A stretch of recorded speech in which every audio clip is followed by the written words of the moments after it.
projects like this aren't easy. They happen because people behind the scenes are tireless. And there's one person who kept this project alive. And I mean over many years. And that is Larry Platt.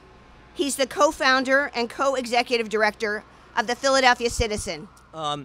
So why Judge Higginbotham? Well, one reason is that if you there are plenty of honors bestowed upon civil rights pioneers throughout Philadelphia. At City Hall, you could go past the Octavius Catto mural sculpture.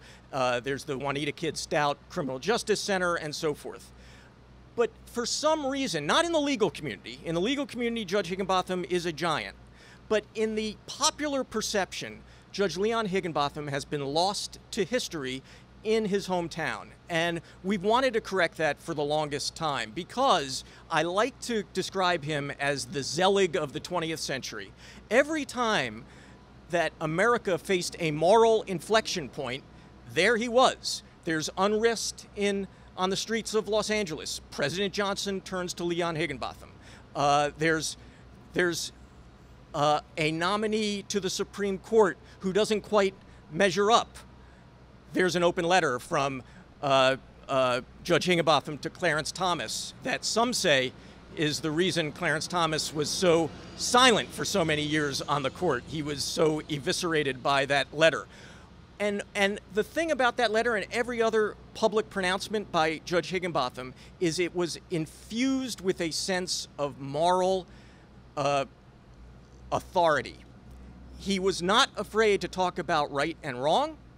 Moral relativism was something for other people to delve into.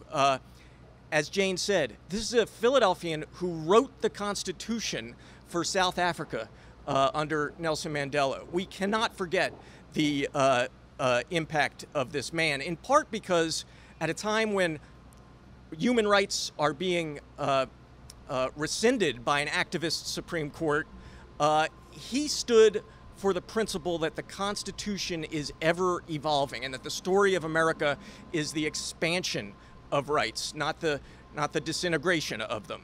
And if you get a chance to watch any of his speeches on C-SPAN at the Citizen, we're embarking on a months-long series called The Color of Law, dedicated to resurrecting his message and his sense of moral leadership. And we'll be showing some of those clips, and they are amazing. He was also just an amazing speaker and orator. So I'll stop at that, but I wanted to thank all of you for coming out.